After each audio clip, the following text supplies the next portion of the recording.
kaleessa si galee abbaan kiyya gaafa na guddisu ilmaan Oromoo shira ilmaan Oromoo irraa dalagamu kamu harka kootiin dalagumi kadiinni dhufee nuyi dalagamu kamu takka dabarsine namaaf kennineen beeynuti akkas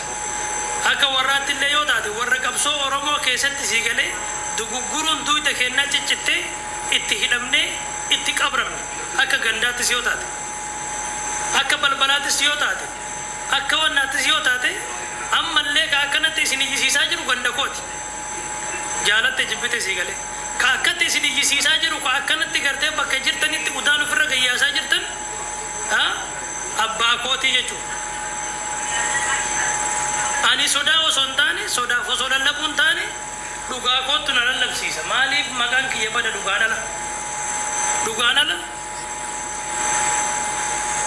ala maqaan kiyya baduun qabu waan jedhutti waan amanuuf gabbee ofirraa falmadhe maqaan ammallee dha'uun barbaadu sheeticha tokko ka amma magaalaa roobee jiru tokko si galee ka magaalaa roobee keessa jiru tokko agartaniitiin akka nama nyaateen bullee fakkaatu tokko kasummi gartee garaa keessa baatee deemu tokkotu jira maqaan isaa baay'ee dha'uuf hin barbaachisu maqaa isaa dha'uuf baay'ee waan na barbaachisu miti seegalee sheeticha maqaa sheekaatiin seegalee maqaa ulamaa'ee jalatti dahatee waan baay'ee dalagaa ture waan baay'ee balleessaa ture kanaafi nama akkasiitiin waliin madaalu annama kabaja qabu nama ulamaa'ii gurguddoota wajjin jiru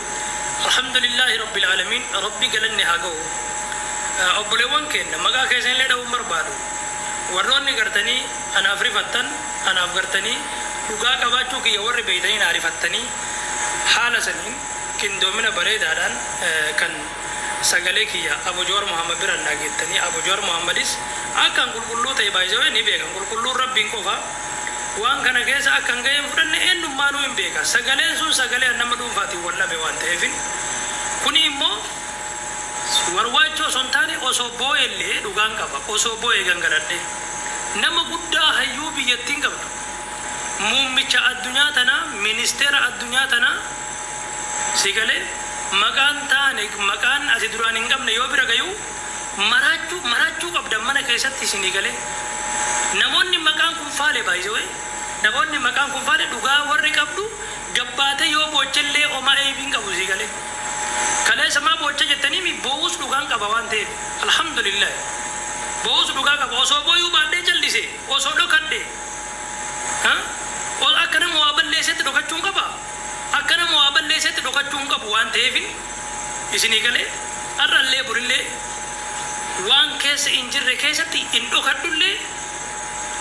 dhugaan dhugaadha dhuga si baasa malee dhokattee hidhame jettee kijibtee mana keessa taasoo boqon osoo hidhamin osoo seera jalan olin badii keessaniif osoo seera jalan olin hidhame jettee kijibuun sobaa jechuudha kun isin hin baasu an akka nama kamiitu alhamdulillah dhugaan dhugaadha dhuga si baasa malee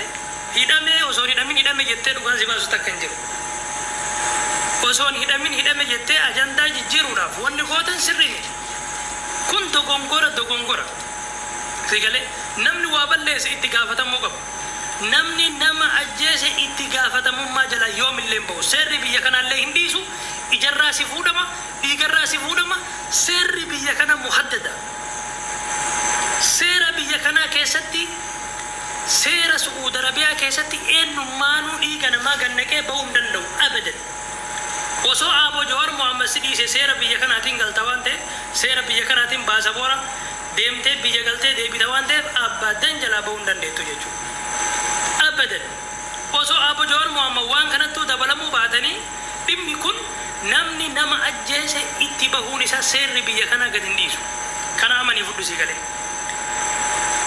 shooran qabdu nama ajjechaa keessaa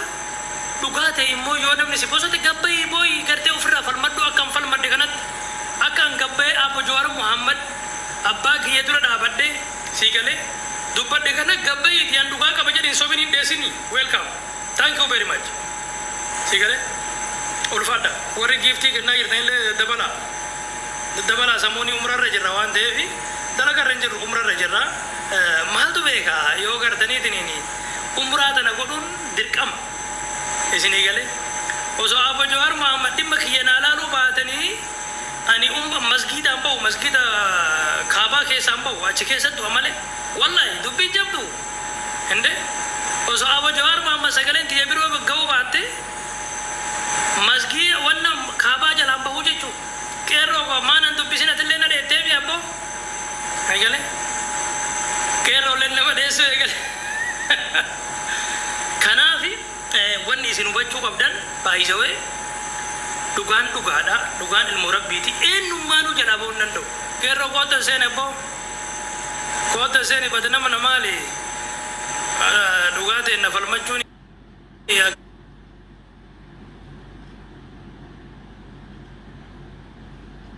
kitibatti jira alhamdulillah maan dhufin ganamarraa akkasi eenyummaanuu yoo taate abbaa fedhe yoo taate namni gartanii miskiina miidhu ba'uu hin qabu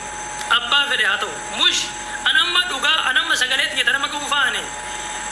wal dhabe fiddanii olii ga'ooftanii miti kana jechuun gartanii dhimma dhuunfaatiin wal cabsuu dhimma dhuunfaatiin garteetiniini akka saafin hin dalaganne magaalaa biyya arabaa kana keessa deeme alhamdulillah kana eenyummaallee riskiitti jenarraa kutuu hin danda'u dalagadhee birrii 550 gala homaa wanni garteetiniin narra badii kiyyaan ala bar Abu Jawaar Muhammad yoo arra sin argin yoo Abu Jawaar Muhammad arra garteetiniin ati gandi kee sin dabarsee sin kennine ati gandi kee harka jala si qabate wallahi seerri biyya kanaa sin dhiisu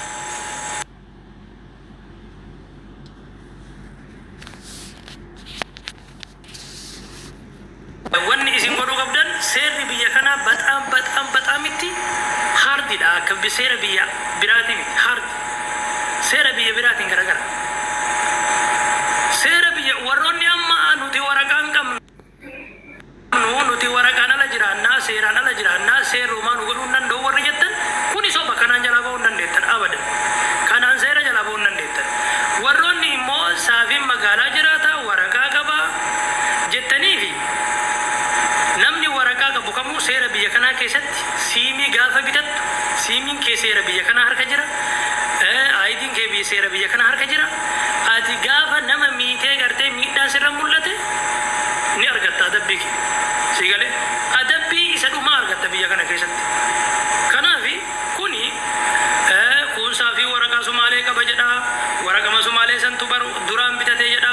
kun biyyarraa ittiin dhufe jedha annama gartee qeerroo hambaa qeerroo kaleerraa hafteera isin beekuu dhabdan Abu Jawaar Muhammadin beekan isin beekuu dhabdan seenaa kiyya ukkoo bari itti maddaan isinii miti alhamdulillah seenaa kiyya itti maddaan akkanatti dhugaa fakkeessitanii na nyaattan nama dhuunfaa kaawwan dhabeef dhugaa fakkeessitanii na nyaachuulleef hin teettanii wanni isin godhuu qabdan immoo annama kaleessa qeerroo Oromoo wajjin biyya kanarraa qeerroo Oromoo gaafa biyya kana jiraadhus waldayaatii galee sikkoo mandoo keessatti hirmaadhee ilmaan Oromootiif bishaan bitaa ture biyyatti si galee akka namni haasa'u kanaa miti nama qarshii kiyya baasee qeerroo kalee gartee ibidda dura dhaabattee wayyaanee buqqifte san si galee wajjiin dhaabadhee wayyaanee buqqiseedhaan qeerroo akkasiitiin seenaa akkasii qaba si galee nama akkanaatiin abbaan koo nama nadhii gammadaafaa wajjiin haphii takka nyaatanii dirree anaajinaatti gaafa gartee gaafa nadhii gammadaa fayyaa dhabe nama nadhii gammadaafaa ol qabaa qaqqabaa turan abbaan koo nama seenaa qabu nama kaleessa gartee Arsii keessatti kaleessa gartee dabarsinee waliin kenninu jedhanii warra gartee seenaa micciiree nyaata keessa jira abbaan koo jechuudha seenaa qabna arras borus sii galee gantuu fi shirtuun yeroon dhufte sii galee haala kanaan si cabsuu warri barbaaddu seenaa kaleettu lafa jira waan ta'eef na cabsuu hin dandeenye waan ani hin godhiniin homaa na godhuu hin dandeenye seenaa lafaa qabna abbootirraa eegallee haga anaatti kana quba qabaadha kanallee Abu Jawaar Muhammad sirritti beekan akka isin namoota gartanii as keessatti nama dhimma irraa qabdan miidhuu barbaadan Abu Jawaar Muhammad sirritti nama aqlii qabu nama sammuu qabu nama teknoolojii isaanii yeroo hunda abdeet godhaa deemu akkasitti quba qabaadha kaleessa nama biyya kiyya keessatti guyyaa tokko karaa seeraan alaatiin nama tokko miidhee qabu miti, biyya alaatti miti. Biyya keessatti nama gartee kaareef jecha obboleessa qeerroo dabarsee kennuu miti. Nama kaleessa isinii galee birrii wayyaan irraa fudhachuuf jecha qabsaa'ota dabarsee kennee miti. Anis abbaan kootis gosti kiyyas ka Jawaar Mohammad beeku jechuudha. Isinii galee ani ilma gootaarraa dhaladheen jaalattee jibbitu sitti himaa jechuu ragaa wajjin ilma gootaarraa dhaladheen abbo Jawaar Mohammad yoo taate zarii kooti jaalattus jibbitus si galee warri arra miila takkaan miidiyaa kana dhaabaa jiru hundiisi warra zarii abbaa kootirraa dagaayite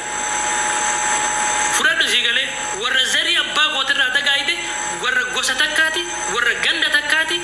maalinnatii kiyya kalafaatii fi maaninnatii kaleessa nama miidhuu fi nama hin miidhuu koo baagiraawundi kiyyatu gartee naa himaa jechuu isin osoo hin taane isin warra asirra deemee si galee dhugaa namaa cabsu haqa namaa balleessu warra barbaadan warra kaleessa Oromoo gubbarratti ba'aa hin ta'inaa nu jenneentu warra kaleessa Oromoo irratti gufuun ta'inaa dhaabbadhaa nu jenneentu har'a gartanii ana gubbarratti shira garagaraatatu jira jechuudha. Kan ammoo isinii galee kana itti hin milkooytan. Abbaan koo yoo namatti anse rakkoo miti. Abbo Jawaar Mohammad saafii amaan ragaan akkanaa itti argamee jira yoo inni jedhe muramuudhaan mormi koo nama Oromoo gane takkaa nama Oromoo ganee milkaa'ina agarre nama Oromoo ganee miti waan ta'eef Oromoon fakkeessituun hundi irraa asirra wal geettee sagalee nama dhuunfaatiin wal dhabee dubbiin sun dhumattee waggaa 5 dura addaan galle fuutanii olii gadooftan. Alhamdulillah Jawaar Mohammad dhiira haati deette tokkicha qixxee kumaa